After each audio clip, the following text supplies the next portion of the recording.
Well, hello, everybody, and welcome back to another episode of We Watch Shudder. My name is Michelle, and who's here with me? It's JD. It's JD. It's always JD. It's always Michelle. Always. You guys know what's up. Hello. Unless it's your first time with us, and then maybe you don't know what is up, but now you do, so you're welcome. I don't know what's up, but I do know what's going down. Wow. Okay, bye. No, I'm kidding. Hello, welcome. I'm super clever right off the bat today, Michelle. It is Spooktober. We are releasing an episode every day for Spooktober.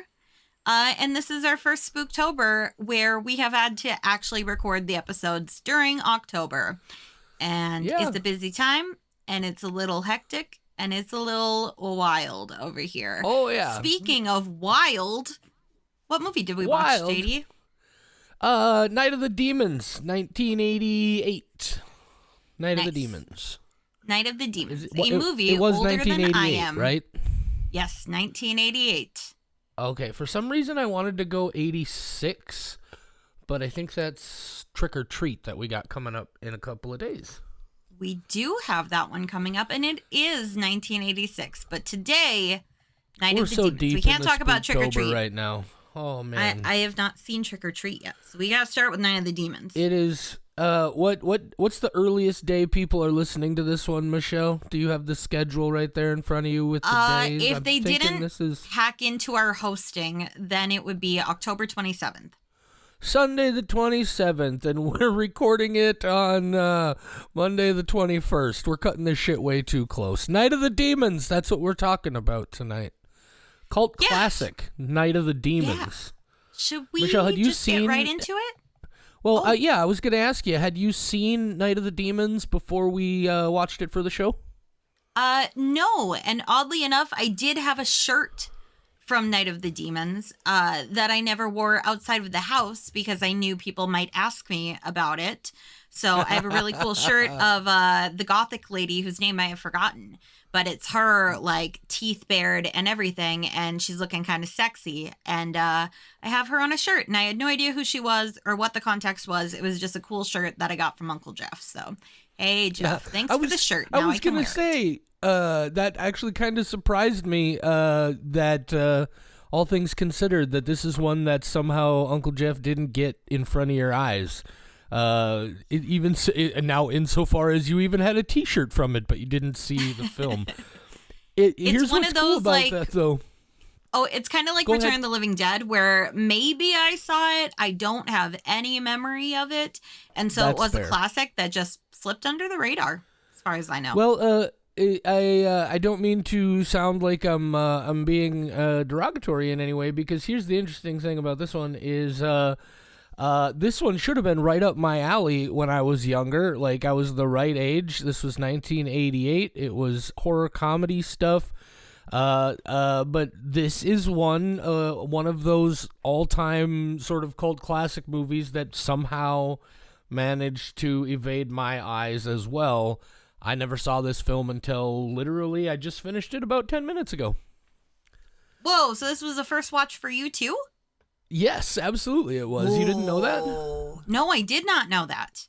Yeah, this is a first watch for me. I think sometimes I may have claimed to have seen this because what I get this confused with Demons, the Dario Argento produced. I think it's a Michele Soavi directed film. God, now I'm gonna feel like a dick if I don't know that for sure. But no, I get those two movies confused sometimes.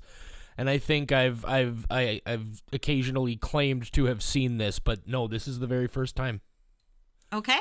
Well, I think we should probably get into it then, shall we? Yeah. You want to read the it's a Lamberto Bava movie, not Michele Soavi. God damn it. At least I corrected myself in time. Okay, now I've cleared my brain and anxiety of things. Yes, Michelle, would you please read the descriptive script of Night of the Demons? Yes, I will. From IMDb. 10 teenagers party at an abandoned funeral parlor on Halloween night. When an evil force awakens, demonic spirits keep them from leaving and turn their gathering into a living hell. Night of the Demons, 1988, rated R, hour 30 minutes. JD, Yeah, yeah. would you like to hit us with your spoiler-free thoughts? Yeah, so as I said, this, 1988, sticky, somewhat splattery special effects, lots of creepy masks and monster faces kind of things going on here. This is a movie that should have been right up my alley, and I feel like maybe if I had seen it in 1988 or somewhere right around there, it might have been up my alley. But coming into it now at 43, this one didn't really do much for me. I got to be honest. It felt like it was very much trying to play in that like Return of the Living Dead kind of area. But this one just didn't connect for me. The comedy didn't really land. There are a couple of very specific things that I thought were kind of funny, but not overall. Some of the effects are definitely interesting. Linnea Quigley is a wild woman in this yet again. She dominated the 80s in a lot of ways. Overall, I've finally seen it, and I don't know if I would ever go out of my way to see it again. I'm gonna give this one a 2. 2 skulls. 2 human skulls out of 5 from JD. And then, Michelle, why don't you tell us what you thought of Night of the Demons on first viewing, spoiler free? Yeah, tonight is a night full of surprises because I don't recall if you had ever told me that you had not seen this before. So that's the first surprise. Second surprise, both of us watching this for the first time, and I liked it more than you did. That is so weird. Yeah, because this is more your thing. Yes. Yeah, like on paper, that's exactly what we would not to expect to happen here. And bizarre. I feel like this could end up being an interesting chat. Anyway, I'm sorry. A little bit more detail on the spoiler free. I'm sorry. Yeah, no, you are all good. Okay, so love the effects in this. There are some really, really good effects that I think kept me watching. The fact that it is deliberately a comedy is good because there are some things in here that I don't know if they're supposed to be comedic, but I still found them comedic, and I felt like I was allowed to and that it wasn't unintentional. There's a dance scene that goes on way too long, but I love an uncomfortably long dance scene in the middle of a film where it doesn't belong.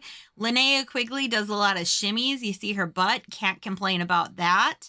Mostly the effects and the overall story are good.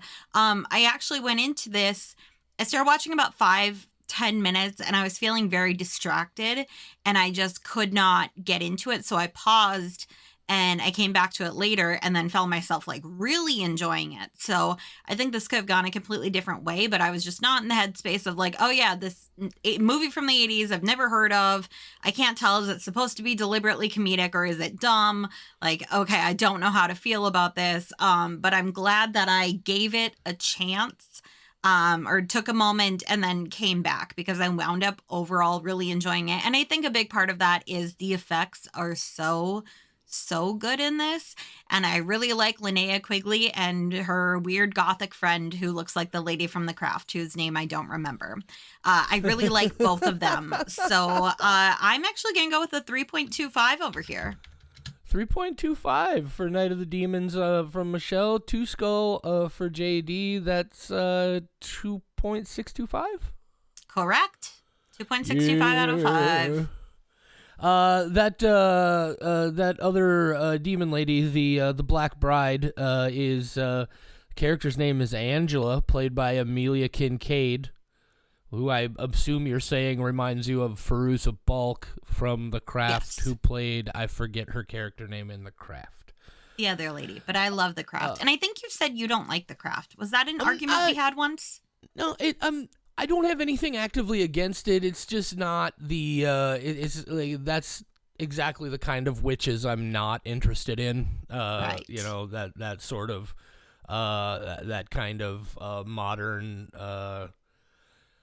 I don't even, every word I know how to describe it seems derogatory because I learned them all at a time where I was trying to be a whole lot meaner, and I just, it's not my vibe. That's fair. Any way you described it would be wrong, so that's fine. You don't have to describe it at all. It's a great movie. Okay. That's fair. That's fair. Should we go into spoiler territory? Yeah, why don't we do that, guys? If you've never seen the movie before, first of all, come on, man, 1988. It's a shame that I hadn't even seen it. What's your excuse? But no, if you would like to avoid the spoilers, this is where you're gonna want to turn the episode off until you've seen it. Michelle? Yeah. You know what that means. Yeah. This is the part where Michelle summarizes the plot of the film for those of you who said, yeah, I'm not ever going to watch it, but I want to hear what kind of ridiculous things these goofballs have to say about it. Michelle, tell them what they missed. For sure. If you're new here... I'm gonna turn my microphone off because I'm going to enjoy 2 Skittles. Oh, wow. Skittles, the noisiest of fruit. Get it? Because they're not actually fruit. God, now I want Skittles. Now I'm sad. I'm going to make this quick so I can eat some Skittles. Okay. If it's your first time tuning in, this is completely a secondhand account of the movie that I have only watched once. I have no notes. I don't remember the names of anybody. So let's try this. First off, I know this is going to go very badly because when I read the IMDb description, it did say that there were 10 teenagers who went to this creepy place, and I don't remember there being that many people in this movie. I remember like 6 or 7, so I've already forgotten 3 apparently main star people. And that's not great. So anyway, Angela and Linnea Quigley, Suzanne, that is her name, but I prefer just Angela hanging out with Linnea Quigley playing herself. So Angela and Linnea Quigley, they are throwing a party, and Angela, she's kind of darky and witchy and gothy, and she's got those vibes going on. And then she's friends with Linnea Quigley, who's like a hot pink bubblegum girl, and I love that that pairing. Reminds me a lot of my friend Morgan, who went through a very, I wouldn't say goth phase. We were more emo kids when I was growing up. It was more emo punk. And she told me once that I seemed very happy, and I said, thank you. And she said, it's disgusting. So I feel like that really is a vibe I can get behind. So they're throwing a party.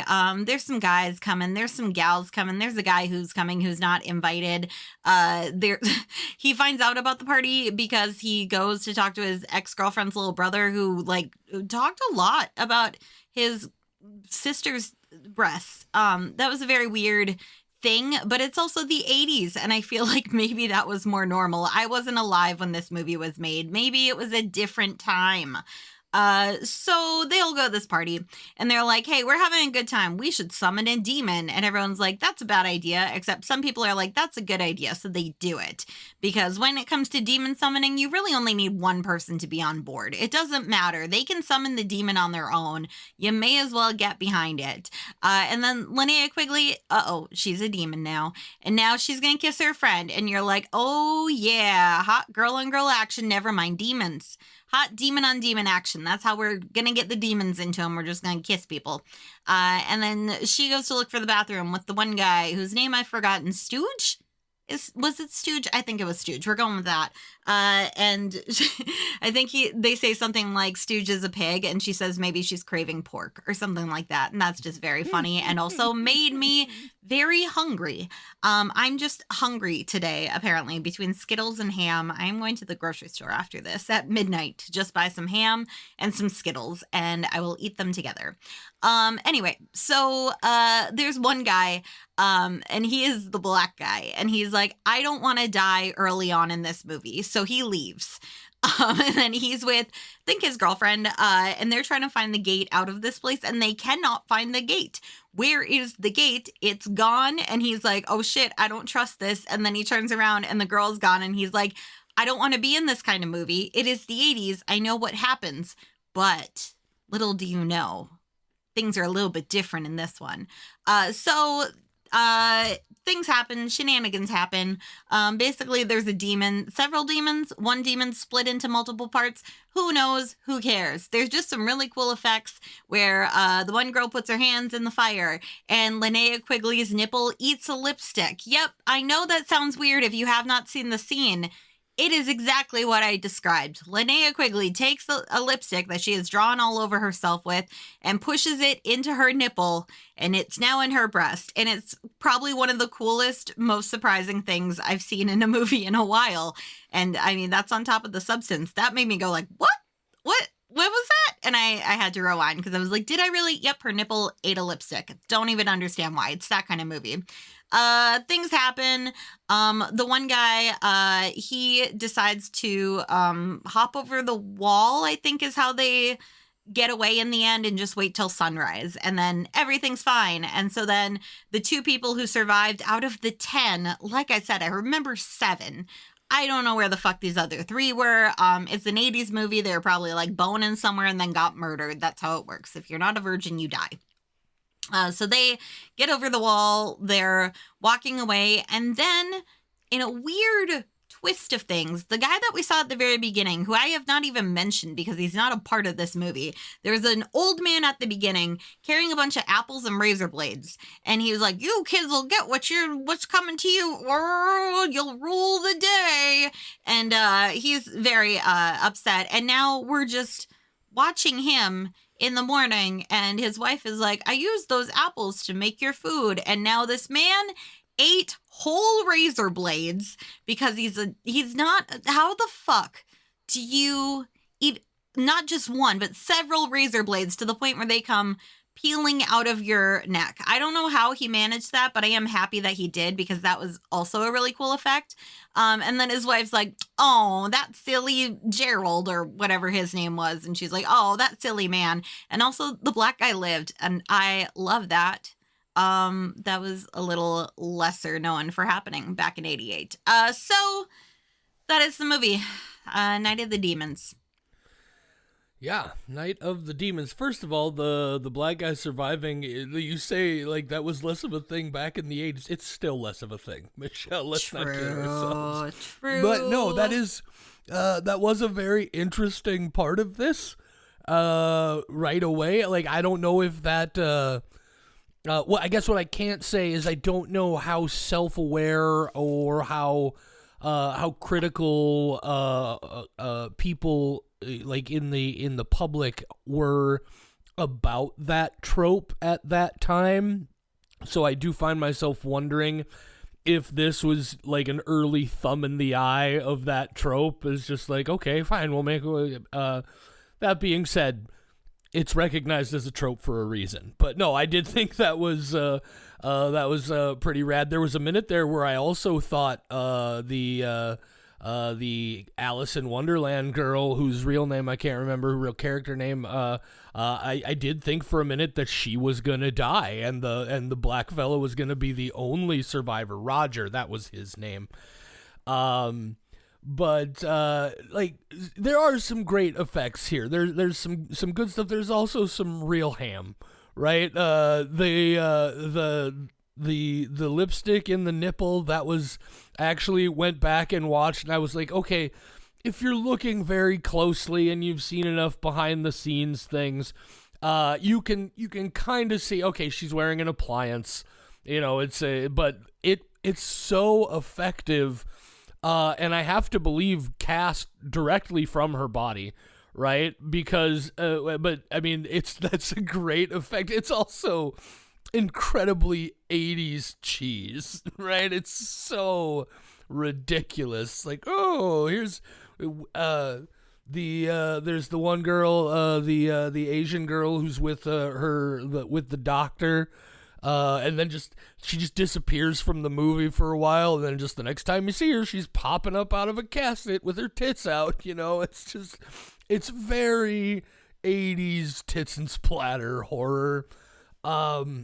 The comedy of this kind of let me down, though. I didn't find myself laughing at much of this at all. Did you?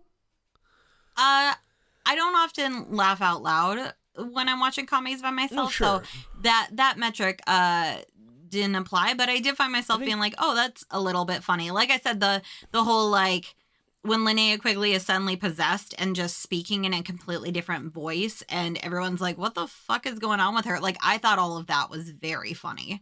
And that really, I don't know, it made me happy. So, yeah, there's nothing where I'm like, that's an outright fantastic joke that I could repeat to somebody else and they would understand the context and also appreciate it as much as I do. But I did love like Stooge being called a pig, and then she's like, maybe I'm craving pork. And I was like, my kind of girl. Nice. Yeah, I did like that part. I think part of honestly what, and whatever, it is what it is. If I didn't have your opinions, I was a little put off by the Stooge character. Like, he is just hardcore misogyny through this whole thing, right? And like, I get it, he's the bad guy, and therefore we're putting that personality into the guy who dies and deserves to die. But it was just like, mostly it just reminds me of a time where we were much less conscious of that sort of thing, I guess. And so there was a lot of times, especially whenever they were dealing with him, where I was just like, oh, look, he called her a bitch. It's funny, right? It's hilarious. But I don't know. I guess just overall, this is one that came from an era where I mentioned in my spoiler-free thoughts that it definitely feels to me like it has a lot of that sort of, like it was trying for that Return of the Living Dead kind of vibe. And for me, it just never really gets there. I don't know. Maybe I'm drawing that connection just because of the presence of Linnea Quigley. I guess I can't say for sure. But, yeah, I don't even... Do you have other things you want to talk about in regard to Night of the Demons, Michelle? Okay, you go ahead and talk for a while then, because I don't even really know what else to say at this point. I don't know if it'll be for a while, but I will say that one of the things that I really liked was Roger living, not because he was a black guy and that went against the trope, but because he was like, guys, this is crazy. I'm getting the fuck out of here. And he was clearly the most afraid out of all of them. And he's the one who lived. And that's also another trope that I feel like isn't really like that goes against the trope of like the person who's the most frightened is also like, oh man, and they're like one of the ones to die first because it has to prove like, look, that person was right and now they're dead. And I feel like that has been done in so many movies, and the fact that he's like, I'm getting the fuck out of here, and he's like, I gotta find the gate, and he's constantly like not on board with any of this, and then he manages to survive, and he always seems like he's one leap ahead of what the Alice in Wonderland girl is doing, so he's always like closer to escaping than she is. And I think that's kind of funny because it's also like, it almost in a way feels like when two people are trying to outrun a bear and he's just like a little bit faster than her and like knocking obstacles in the way, like, fuck you, bitch, I'm getting out of here. Keep up if you want to. Like, he's just always so much quicker to be like on the verge of escaping. And there's just something I found a little bit funny about that. Yeah, I think I just really liked his character. His like all his scenes are the ones that I remember the most out of everything else. Sure. Like I said, I don't even remember there being 10 fucking teenagers, but I might just be mixing up like 4 of the guys and thinking that they are one guy. So let's run the count, right? So you got Alice in Wonderland and her 2 fellas, Sal and the other one. So that's 3. Yep. You got Stooge and Roger and that other lady who all came together. That's 6. Then you got the doctor and the Asian lady is 8, and you got Linnea Quigley and the other lady is 10. Oh, that is 10. It doesn't feel like 10. I think it's because they split up so early in the movie. And to be fair, like the doctor and the Asian lady, and I apologize that I keep calling her the Asian lady. That feels wrong. I should probably know character names, but that's the only way I know how to describe her right now. And I don't know anybody's name except Linnea Quigley, so it's okay. I think that's the only thing that justifies me not knowing her name, but I could probably come up with a better way to refer to her than as the Asian lady. Franny was her name, by the way. Franny. Oh, that's a terrible name, though. I'm sorry. Yeah, it's not great. But what was the doctor? Max, that was his name. Max and Franny. That's such a doctor name. time. Ugh. Yeah, they just disappear 80s. for a good chunk of the film, and then they come back just long enough to get naked and die, which is what that's man, is the best part of most that movies should for be people. that should be the title of an '80s horror retrospective: "Get naked and die." True. If you show a nipple, you're gonna die. Sorry. Get naked and die. Yep. Oh, Well, but that's basically what I did have to say. I like that they broke two tropes that I was surprised by. I want to talk a little bit about the because honestly, the more I sit here and think about it, the more I think there might be at least a little deliberate kind of thumbing of nose at early trope criticism, because also, like, you have that bookend story, right, where Stooge moons the old man and he drops his bags and you see he's got the apples and the razor blades, and then it bookends with that epilogue. But, like, let's talk about the ridiculousness of that. First of all, the idea here is that he had put razor blades in these apples, and then a bunch of kids didn't take them, so his wife made a pie out of the apples. He then ate the pie, and the razor blades made it all the way from him putting them into the apples into, like, his wife had to cut those apples up and make a pie with them, and then he had to eat the pie, and they are whole razor blades just ripping their way out of this guy's throat. And I'm not unaware of the implication, because it does seem right at the end there that kind of like, at least the way I read it, was that his wife knew the razor blades were in there and fed him the razor blade pie on purpose. Yeah. She's a little too chill about her man dying. Right, yeah. But though, like, to me, that almost felt like they were thumbing their nose at that early idea that people were putting razor blades in apples and giving them to kids on Halloween.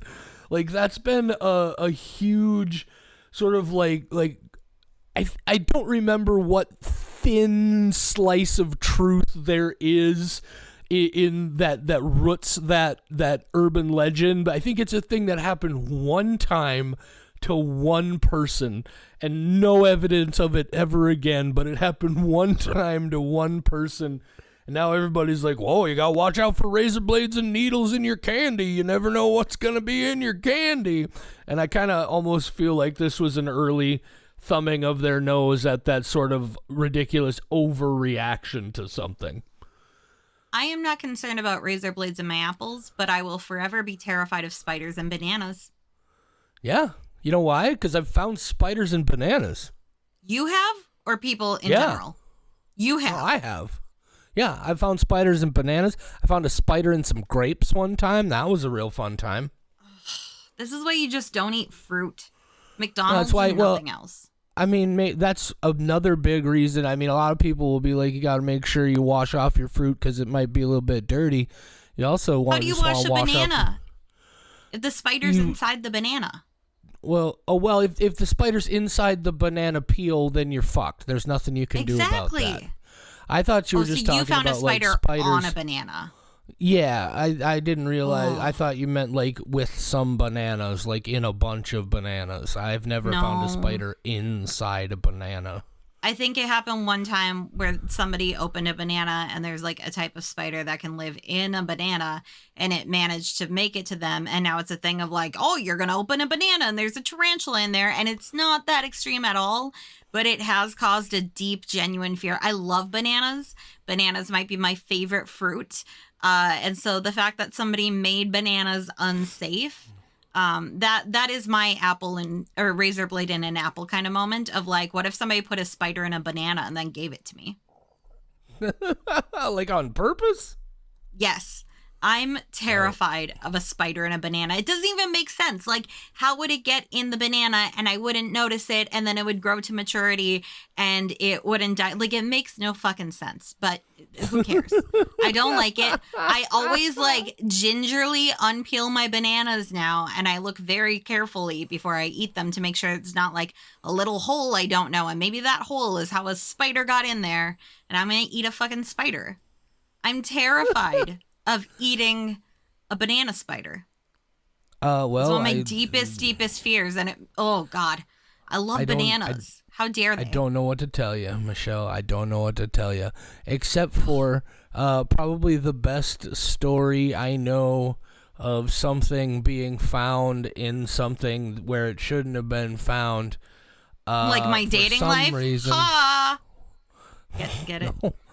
Things being inside other things that shouldn't be. For what I recall, is that at some point there was a report or a rumor or a story. There used to be like a low budget, or a budget brand soda brand called Elf. Is made by the people who make Faygo now. If you know what Faygo is, whoop whoop. Yeah, I do. Anyway, trunk full of Faygo, car full of. Never mind. I'm never gonna say it. That's an inappropriate thing. Anyway. Somebody found a mouse in a can of Elf brand soda. That's what I remember. Oh, I've heard of that. And it's disgusting. Yeah, that is disgusting, but not as disgusting as a spider in a banana, because I'm more likely to eat a banana than I am to drink an ICP-related beverage. Well, I mean, the Elf brand soda doesn't even exist anymore, so you're safe there. I mean, the factories might have just turned into Faygo or some other sort of soda. All I'm saying is clearly mice had some interest in an Elf soda. I don't like that. I don't like anything being in my food that should not be in my food. How dare they? This episode has completely derailed from the subject at hand, Night of the Demons. I'm starving. We're talking about shit in your food. I did not now. realize. I skipped supper and I'm realizing. I said we were talking about shit in your food, and then that's not really what I wanted to say. We're not. See, that's another problem. Don't put shit in my food. Yeah, don't put shit in your food, guys. Yeah. No Have shit you guys seen food. The Help? Great movie. All I'm saying is, gross. I watched my dog eat a turd one time. Oof, what a... I don't even know why I brought it up, but there you go. This is... I don't even know where to go from here, Michelle. Where do you want to go from here? Do you want to go to bed? Do you want to go to the kitchen and get something to eat? I'm going to the grocery store, and I'm going to buy some Skittles and some ham and some bananas, but I'm going to hire somebody to open the banana for me to guarantee there's no spider in there. Probably John. Well, he's asleep, so no, I will have to hire a person. Maybe I can DoorDash it and be like, I will give you an extra $5 if you open the bananas in front of me. You would. Nope. I'm just gonna leave that one alone. Say goodnight. They would definitely think it's a sex thing, though, right? There's no way that they would be like, this lady is afraid of spiders in her bananas. They'd be like, they go home and be like, honey, you won't believe this. Some lady paid me to open a banana for her, and she looked so relieved when I was done. They'd be like, she's into some weird stuff. And meantime, I'm just like, yay, no spider in the banana. They definitely would think it was a sex thing. Yeah, I kind of want to do that now just to give that person a story. I always tip really well if I do have, and I don't trust DoorDash. I don't DoorDash because people can fuck with your food. I have read it. I know too much about it. But I feel like if they fuck with my banana, it's going to be very apparent. And then if I ask them to open the banana in front of me, if that thing's been tampered with, it's going to be very, very apparent because I'll be like, this is a pre-opened banana. You did not open this in front of me. Look it's got the lines. I can tell.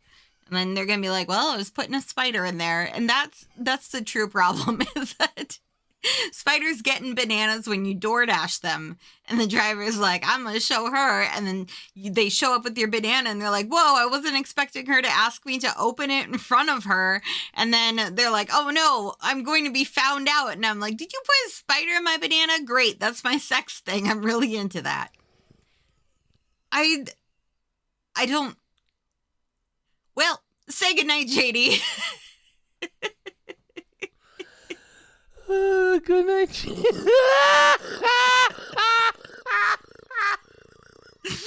I'm sorry for who I am as a person.